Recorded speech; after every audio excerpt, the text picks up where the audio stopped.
Kayla Morris arrived in Brookhaven under a cloud of tension, her crisp uniform drawing stares and whispers. The small southern town had never seen a black woman as sheriff, and the weight of her new role was tangible. As she stepped off the train and into the hot, humid air, the loitering men near a battered pickup truck stopped their laughter, their glares heavy with unspoken resentment. She adjusted her hat, shielding her nerves from view. She was here for one reason: to root out the corruption that had plagued the town for years. The town hall, weathered and fading under the relentless sun, housed the sheriff's office. Inside, she was greeted by Deputy Rick Stanton, a broad-shouldered man whose cowboy hat sat low over thinning blonde hair. His smile was tight and cold. The office was a mess: whiskey bottles, ashtrays, and papers scattered everywhere. A Confederate flag calendar on the wall seemed deliberately placed, daring her to react. "Didn't expect you here so soon, Sheriff," Stanton said, his voice dripping with sarcasm. "I bet you didn't," she replied evenly, her gaze scanning the room. The tension thickened, but Kayla didn't flinch. She walked past him, claiming her desk as the other deputies exchanged looks behind her back. The room reeked of disdain, but she was used to it. She wasn't here to make friends. The hostility followed her everywhere.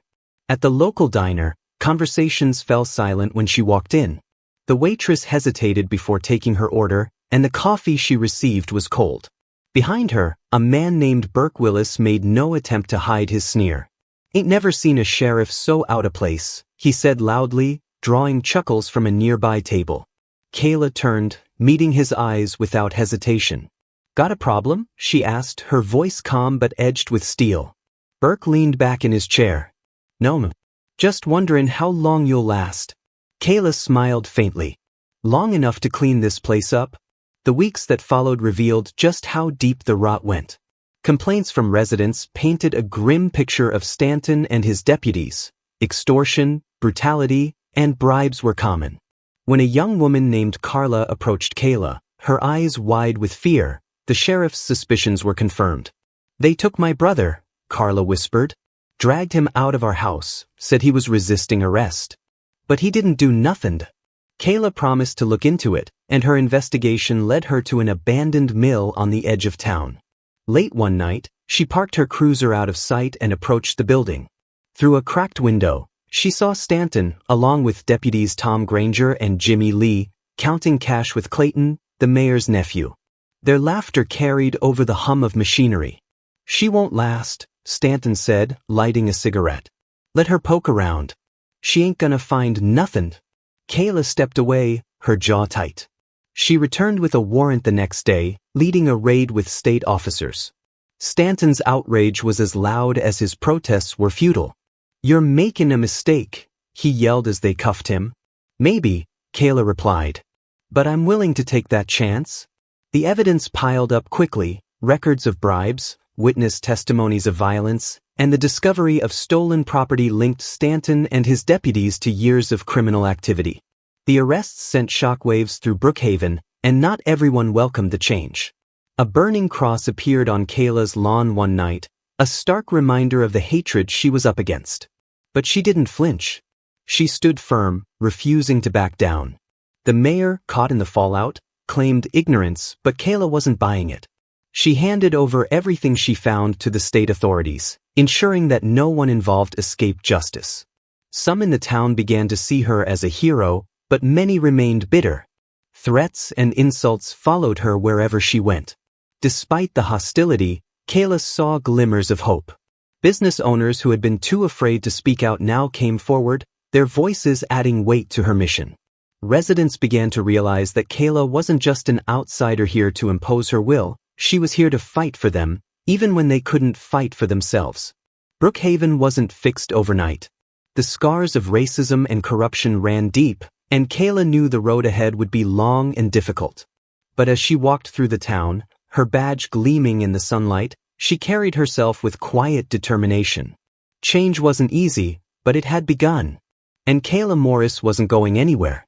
The air inside the diner was thick with grease and chatter as Kayla Morris stepped through the door.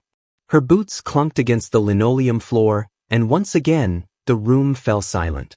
Heads turned, and conversations paused. She was used to this reception.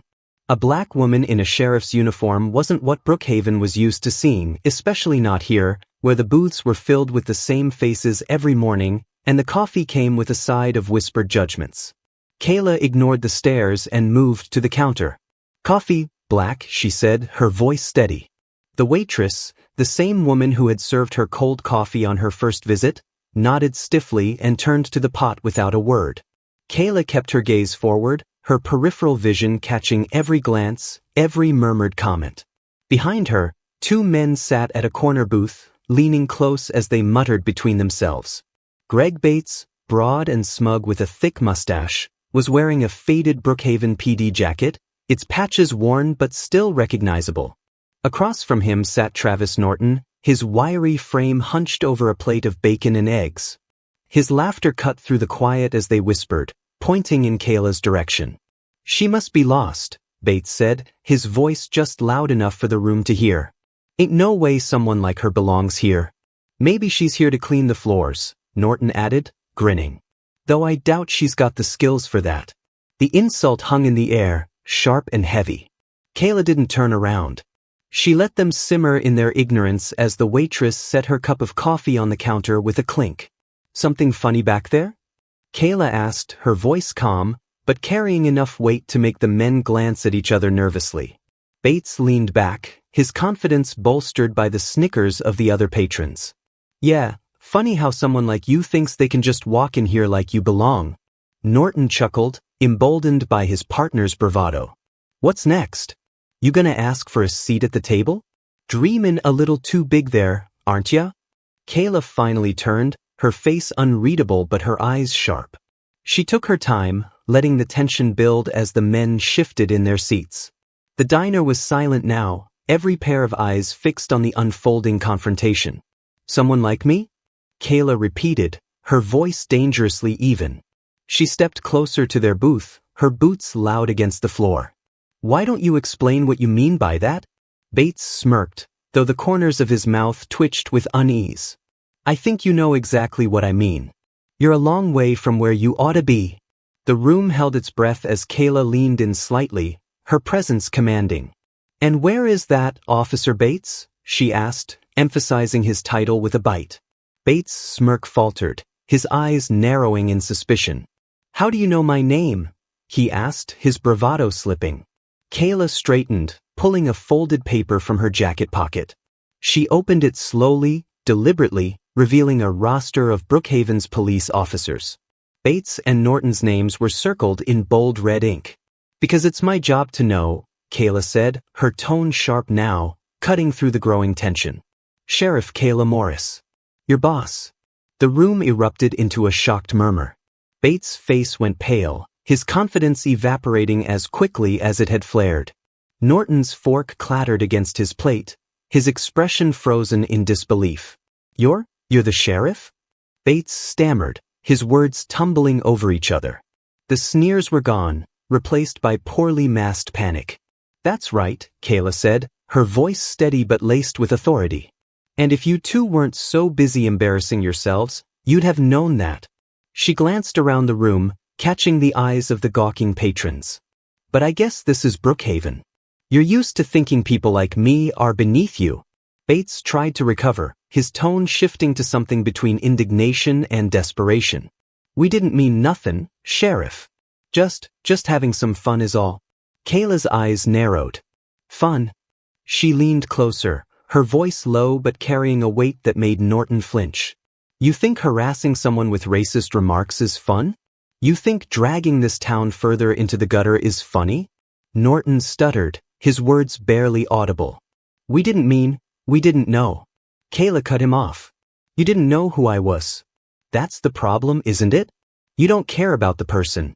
You just see skin, make assumptions, and throw your weight around like you own the place." The tension in the diner was suffocating now. No one dared to speak, and even the waitress seemed frozen in place. Kayla took a step back, her voice ringing clear. "Let me make something very clear to everyone in this room. I'm here to clean up Brookhaven. That means the corruption in the police force, the bullying, and the bigotry. I don't care how long it's been the norm around here. It ends now. She fixed Bates and Norton with a hard glare. "You two, report to my office first thing tomorrow. And don't think about skipping. We're going to have a long talk about what's expected of officers in this town." The two men nodded mutely, their bravado shattered. Kayla turned back to the counter, tossing a few bills down for her untouched coffee. As she walked toward the door, she paused, glancing over her shoulder. "Oh, and Bates," she said, her voice carrying just enough venom to make him flinch. "Next time you want to insult someone, make sure they're not your boss." With that, she pushed the door open and stepped into the sunlight, leaving the diner in stunned silence. The whispers started as soon as the door swung shut, the patrons buzzing with disbelief and curiosity. Some of them looked out the window, watching as Kayla strode confidently down the street, her head high and her shoulders squared. By the time she reached her car, word had already started spreading. Phones buzzed, and conversations erupted across the town. People wanted to know who this new sheriff was, the woman who didn't just take the insults but threw them back with the kind of authority that demanded respect. Kayla slid into her cruiser, exhaling deeply as she gripped the wheel. She knew she'd made enemies that day, but she'd also made an impression. Change wasn't going to come easy in Brookhaven, but she was here to fight for it. And if the town thought she'd back down, they were about to learn just how wrong they were. Kayla Morris sat at her desk in the dimly lit office, a grim expression etched across her face as she reviewed the latest file.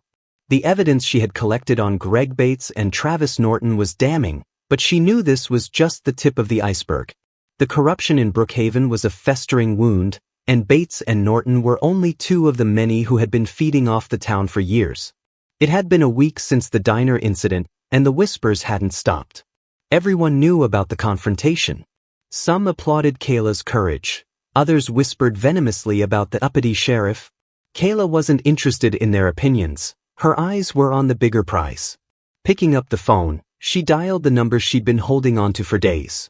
It rang twice before a crisp, authoritative voice answered. "Agent Wheeler, FBI.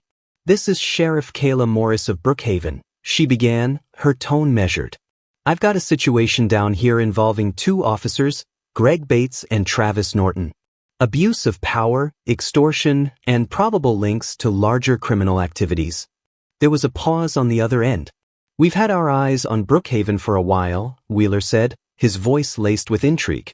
"We've suspected systemic corruption in the local police department. You've got evidence?"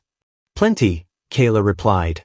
"Enough to make an arrest and maybe enough to expose more. But I need your help. I want this done right." "We'll send a team," Wheeler said. "Keep things quiet until we arrive." Kayla hung up and leaned back in her chair, staring at the ceiling. The gravity of what she was about to do settled over her, but she didn't falter. She had a duty to this town, no matter how deeply it hated her. The following morning, Brookhaven woke to the sight of unmarked black SUVs rolling into town.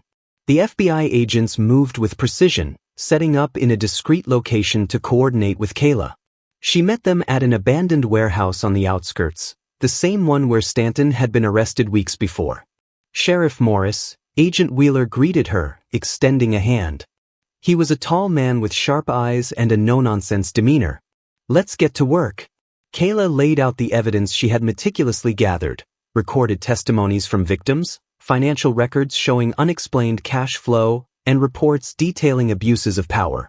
Wheeler nodded as he flipped through the files, his expression growing graver by the second. "This is solid," he said finally. "We'll move in on your lead." Kayla squared her shoulders. "We arrest them at the station. Publicly."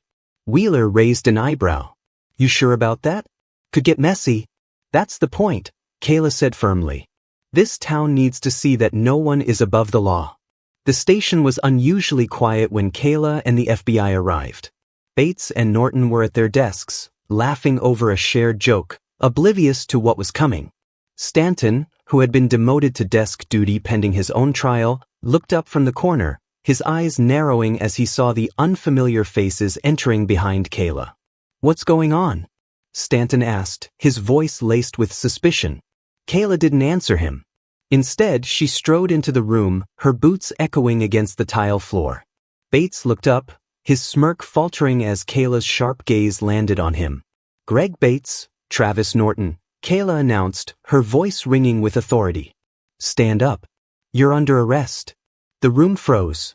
Bates' face turned a blotchy red as he processed her words. What the hell are you talking about? He barked, standing abruptly. You can't arrest me. I'm a cop. Not anymore, Kayla said coolly. She gestured to the FBI agents, who stepped forward, badges flashing. You're being charged with abuse of power, extortion, and conspiracy. Norton's mouth opened and closed like a fish gasping for air. This is bullshit, he finally spat. You've got no proof. I've got more than enough, Kayla said, pulling a folder from her bag and tossing it onto the desk in front of him. The agents began to cuff the two men as Kayla continued. You think you're untouchable because this town let you get away with it for years. Well, not anymore. The murmurs from the other officers were growing louder now, disbelief and fear spreading like wildfire. Stanton stood, his hands balled into fists. This is a damn witch hunt. Kayla turned to him, her expression hard as steel. You should count yourself lucky, Stanton. Your day in court is coming. Bates struggled against the agents, his face a mask of humiliation. You're gonna regret this, Morris. You think these people are gonna thank you? They'll turn on you. You don't belong here. Kayla stepped closer, her voice low but firm. Maybe not. But I'm here. And I'm not going anywhere. News of the arrests spread through Brookhaven like wildfire. Crowds gathered outside the station, a mix of curiosity and outrage. Some cheered as Bates and Norton were led to the waiting SUVs, their heads ducked in shame. Others hurled insults, their anger directed at Kayla. She's ruining this town, one man shouted. Damn outsider, another muttered. Kayla ignored them all, her focus unwavering. She watched as the SUVs pulled away, the weight of her actions settling on her shoulders. She had made enemies that day, but she had also sent a message: corruption would no longer be tolerated. That evening, Kayla sat alone in her office, the adrenaline finally wearing off. The victory felt hollow. She knew the arrests were only the beginning. Bates and Norton were products of a system that had thrived on fear and complicity. Taking them down was a start, but dismantling the entire structure would take years. Her phone buzzed, breaking her thoughts. It was a text from Carla, the young woman whose brother had been taken by the deputies. Thank you, Sheriff. You did what no one else would. Kayla stared at the message for a long moment before replying. It's not over yet. As she set the phone down, a flicker of resolve sparked within her. The fight was far from finished, but for the first time, Kayla felt the weight of her badge as a symbol of change, not just for herself, but for a town that was beginning to wake up to its own darkness. The late afternoon sun hung low in the sky, casting long shadows across the quiet streets of Brookhaven. The buzz from the arrest of Greg Bates and Travis Norton hadn't died down. Instead, it simmered beneath the surface, fueling both outrage and cautious hope. Kayla Morris knew the arrests were just the beginning. To dismantle the corruption choking Brookhaven, she needed more than suspects in cuffs. She needed the evidence to expose the entire rotten network. That trail began with whispers from the locals. It was a man named Carl, an auto mechanic in his 50s, who tipped her off. Carl had been one of the few brave enough to approach Kayla after Bates and Norton were taken into custody. With oil-stained hands shoved into his pockets and his eyes darting nervously, he hesitated before speaking. Sheriff, he said, his voice barely above a whisper. I think I know where you might find something important. Kayla folded her arms, leaning against her cruiser in the shadow of Carl's rundown garage. Go on. It's a storage unit. Out past Route 19, near the old mill. Bates and Norton used to go out there all the time. Saw M unloading boxes once. Looked like guns. Kayla's eyes narrowed. And you didn't report this before? Carl shifted uncomfortably, his face flushing. This town, Sheriff, you know what it's like. People who speak up don't last long. Not here. Kayla softened her tone, though her resolve was as sharp as ever. You're speaking up now, Carl. That takes courage. Thank you. The next morning, Kayla stood outside the storage facility Carl had described.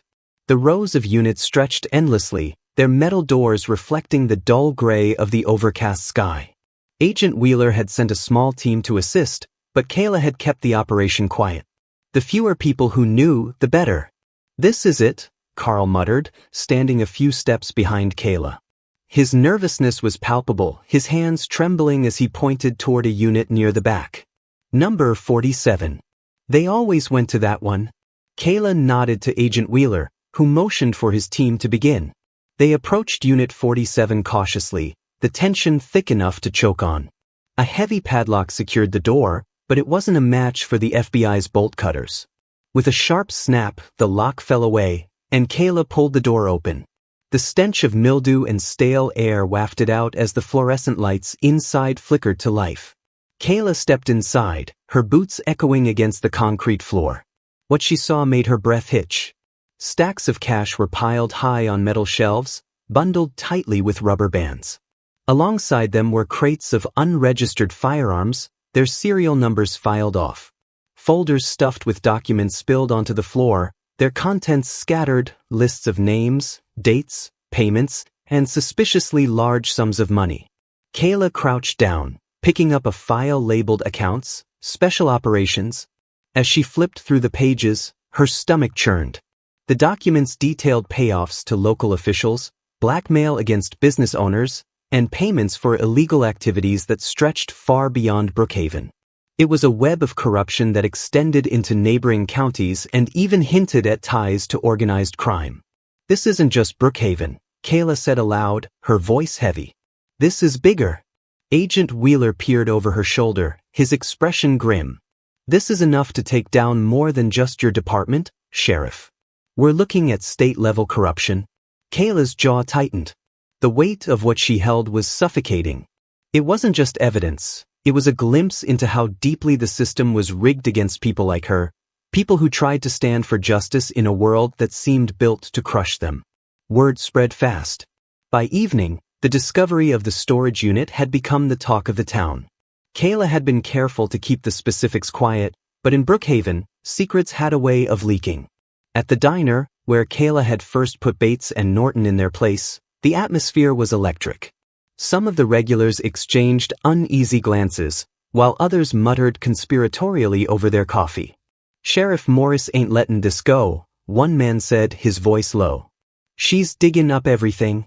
She's gonna bring the whole damn town down, another replied bitterly. Should have left well enough alone. Kayla walked in just as the second man spoke, her presence instantly silencing the room. She could feel their eyes on her, the mix of fear and resentment crackling like static electricity. Ignoring the stares, she approached the counter and ordered her coffee. This time, it came hot. As she turned to leave, a voice stopped her. It was Ruth, the waitress who had served her cold coffee on her first visit. Her tone was hesitant, almost apologetic. Sheriff, Ruth said, twisting a dish rag in her hands. If you need more names, people who've been hurt by this mess, I can tell you some. Kayla met Ruth's gaze, her expression softening just slightly. That would help, Ruth. Thank you. The waitress nodded, her face a mix of fear and determination. For the first time, Kayla saw a glimmer of hope in the woman's eyes. Back at the station, Kayla sifted through the contents of the storage unit late into the night. The names in the documents were a who's who of Brookhaven's elite. Mayors, business owners, even judges. It was a damning indictment of a system that had thrived on fear and silence. But it wasn't just the names that struck her. It was the notes scribbled in the margins, the casual cruelty of it all. One entry detailed how a black family's farm had been seized under false pretenses, the land sold off to a wealthy developer with ties to Norton. Another described payments made to cover up a violent incident involving a prominent businessman's son. Kayla clenched her fists, the anger bubbling beneath her calm exterior. These weren't just crimes, they were attacks on the very people she had sworn to protect. The next day, Kayla called a meeting with Agent Wheeler and his team. They stood in the warehouse, the contents of Unit 47 spread out before them.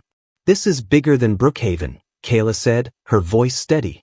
But it starts here. If we can take down the people at the top, we can send a message to every small town in this state. Wheeler nodded. It's going to rattle a lot of cages. Good, Kayla replied. It's time this town faced the truth. As they planned their next steps, Kayla felt a renewed sense of purpose. The fight was far from over, But with each piece of evidence, she was closer to tearing down the system that had oppressed Brookhaven for so long. The road ahead was daunting, but Kayla Morris wasn't one to back down. Not now, not ever. Night had fallen over Brookhaven, but the air buzzed with unease. The town's corruption was on the brink of exposure, and those who had profited from it were growing desperate. Kayla Morris sat in her office, the tension in her chest as heavy as the storm clouds brewing outside. She stared at the photographs spread across her desk, Greg Bates, Travis Norton, and their network of accomplices. Their faces were smug, confident, images from better days when they thought no one would dare challenge their reign. But tonight, their arrogance would meet its end. A sharp knock at her door pulled Kayla from her thoughts. Agent Wheeler entered, his face grim. "We've got intel," he said. "Bates and some of the others are planning to hit the storage unit tonight. They're going to destroy the evidence." Kayla's jaw tightened. "They're not getting away with it. We've got a team in place," Wheeler continued. "But it's going to be risky. If they've got weapons?" "They will," Kayla interrupted. She grabbed her badge and holstered her sidearm. "Let's move." The storage facility was eerily silent when they arrived. Wheeler's FBI team had taken up positions around the perimeter, their movements shadowed and precise. Kayla stood with Wheeler behind an unmarked van, her heart pounding as she surveyed the scene. The unit that held the damning evidence stood at the far end of the lot, its metal door illuminated faintly by a flickering security light. "They'll come in heavy," Kayla said. "Bates doesn't strike me as the subtle type." Wheeler nodded. "We've got eyes on the road. As soon as they show up, we move in."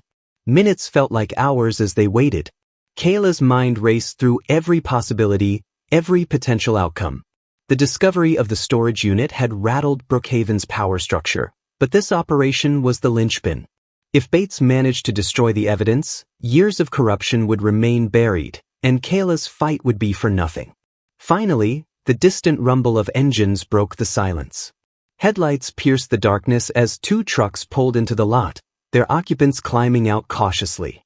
Greg Bates was at the forefront, his bulky frame silhouetted against the harsh beams of the headlights. Behind him, Travis Norton followed, along with 3 other men Kayla recognized from the files, local enforcers who had done the dirty work of intimidation and violence. "Let's go," Wheeler whispered into his radio. His team began to close in, their steps silent and methodical. Kayla followed, her hand resting on her holstered weapon. Bates and his crew approached Unit 47, their voices carrying in the stillness. "Get it open," Bates barked, tossing a crowbar to one of the men. "We torch everything. No traces." As the man pried at the door, Norton paced nervously. "You sure about this, Greg? If we get caught?" "We won't," Bates snapped. "That bitch Morris doesn't have the guts to come after us herself. And the feds? They'll be chasing their tails for years." Kayla's lips pressed into a thin line. Her blood boiled at his words, but she kept her composure. The FBI team was in position now, their weapons trained on the group. Wheeler gave Kayla a nod, signaling her to take the lead. She stepped out of the shadows, her voice cutting through the night like a whip. "Drop the crowbar, Bates." The men froze, their heads snapping toward her. Bates' face twisted into a sneer as he recognized her. Well, he said, his tone mocking. "The sheriff herself. Come to play hero?" "Step away from the unit," Kayla ordered, her voice steady. "Hands where I can see them." Bates chuckled, his confidence unshaken. "You think you scare me, Morris? You're just a puppet in that uniform. A token. You don't have the guts to—" "Now," Kayla barked, cutting him off. At her command, the FBI agents emerged from their positions, their weapons drawn. The smug confidence on Bates' face evaporated as he realized the extent of the operation. "Greg Bates, Travis Norton, and associates," Wheeler called out, his voice cold. "You're under arrest for obstruction of justice, conspiracy, and destruction of evidence." The men hesitated, their hands hovering near their weapons. Bates glared at Kayla, his fury palpable. "You don't get it, do you? This town belongs to us. You're just—" Kayla stepped closer, her eyes blazing. "Oh, this town belongs to its people. And I'm here to make damn sure they're not afraid of cowards like you anymore." For a moment, it seemed Bates might make a move, but the sight of FBI rifles trained on him made him think twice. One by one, the men raised their hands, their bravado replaced with sullen resignation. As the agents cuffed the group, Norton muttered under his breath, "This isn't over." Kayla leaned in, her voice low and icy. "Oh, it's over. For you, for Bates, and for everyone who thought they could keep Brookhaven in the dark. You've lost." The evidence was intact. Inside the storage unit, Wheeler's team meticulously documented every item, from the bundles of cash to the crates of weapons and stacks of incriminating files. Photographs were taken, fingerprints lifted, and inventory logged. Kayla watched as the FBI worked, her satisfaction tempered by the weight of what had transpired. Outside, Bates and his men were loaded into the waiting vehicles. As Bates was pushed into the back of an SUV, he turned to Kayla, his face contorted with hatred. "You think you're a hero," he spat. "But this town will never accept you." Kayla stared at him, unflinching. "I don't need their acceptance. Just their justice." The door slammed shut, muffling his curses. Kayla exhaled, the tension in her chest finally easing. By morning, Brookhaven was buzzing with the news. The arrests, the evidence, and the sheer scale of the corruption network had stunned the town into silence. Some residents whispered about the bravery of their new sheriff, others fumed at the upheaval she had caused. But one thing was clear, Kayla Morris had changed Brookhaven forever. As she walked through the town square that afternoon, people watched her with a mix of curiosity and wariness. Some nodded in quiet respect. Others turned away, their faces set in scowls. Kayla didn't care. She had done what she came to do. At the diner, Ruth stepped out, a rare smile on her face. "Sheriff," she called, "heard you got those bastards?" Kayla nodded. "They won't be back." Ruth hesitated, then added, "Takes guts to do what you're doing. Don't let 'em break you." Kayla smiled faintly. "They won't." As the sun set over Brookhaven, Kayla stood on the steps of the station, her badge gleaming in the fading light. The fight wasn't over, there were still trials to face, systems to dismantle, and wounds to heal. But for the first time, Kayla felt something she hadn't since arriving in town, hope. The morning after the arrests, Brookhaven awoke to a town transformed. The once whispered corruption of its police force had been dragged into the light, leaving residents stunned and uncertain. The names of Greg Bates, Travis Norton, and their accomplices were on everyone's lips, their web of crime exposed in every corner of conversation. While some muttered darkly about outsiders meddling in their way of life, others saw the events as a long overdue reckoning. For the first time in years, Brookhaven dared to hope. Kayla Morris stood in front of the cracked mirror in her small station office, fastening her uniform's buttons. Her reflection stared back, determined but weary. The weight of her position bore down heavily, yet the arrests and the evidence secured from the storage unit had marked a turning point. Today was different. Today, she wasn't just the outsider sheriff. She was the leader Brookhaven needed, whether the town wanted her or not. Her door creaked open, and Agent Wheeler stepped in, a coffee cup in hand. He gave her a knowing look. "Big day, Sheriff Morris?" Kayla glanced at him, a small smirk tugging at her lips. "Didn't think it'd feel this heavy." Wheeler nodded. "It always does when you're doing something that matters. But you've earned this. You've got the evidence to bring down half this town's power structure, and the other half's watching you now. Use that." Kayla took a sip of the coffee he offered and squared her shoulders. "I will." The town square was filled with a restless crowd as Kayla walked up the courthouse steps. The mayor, his face tight and pale from weeks of pressure, stood awkwardly nearby, avoiding her gaze. Local reporters jostled for position, their cameras and notebooks ready. Kayla paused, scanning the crowd, her sharp eyes catching familiar faces. Ruth from the diner, Carl the mechanic, and Carla, who had approached her in desperation. Each wore an expression of cautious hope, their faith pinned on this moment. She stepped to the podium, the murmurs of the crowd falling to silence. The weight of their expectations pressed on her, but Kayla had faced worse. She gripped the edges of the podium and began to speak. "Brookhaven has been through a lot in recent weeks," she said, her voice steady and clear. "For too long, this town has been held captive by fear, corruption, and injustice. And for too long, those in power have exploited that fear, using it to silence and divide us. The crowd shifted uneasily, but no one spoke. When I came here, I wasn't naive. I knew it wouldn't be easy. I knew some people wouldn't want me here because of what I look like, where I come from, or what I represent. But I came anyway because I believe in justice. I believe in a Brookhaven that doesn't just belong to a select few but to every person who calls this town home. She paused, letting the words sink in. From the edge of the crowd, someone shouted, "You're just stirring up trouble." Kayla turned toward the voice without hesitation. Trouble doesn't come from exposing the truth. Trouble comes from ignoring it. What's been uncovered isn't new. It's been here for years, festering and growing. I didn't create this corruption. I'm here to end it. The crowd murmured again, some nodding in agreement. Others averted their eyes. I won't lie to you, Kayla continued. This isn't over. There's more work to be done, more names, more trials, and more fights to be fought. But this is just the beginning. Together, we can tear down the systems that allowed this to happen and build something better. It's not going to be easy. Change never is. But it's worth it. Her voice softened, the steel giving way to sincerity. Brookhaven deserves better. You deserve better. And as your sheriff, I promise to fight for that, for every single one of you, whether you trust me now or not. For a moment, the square was silent. Then, slowly, a smattering of applause began.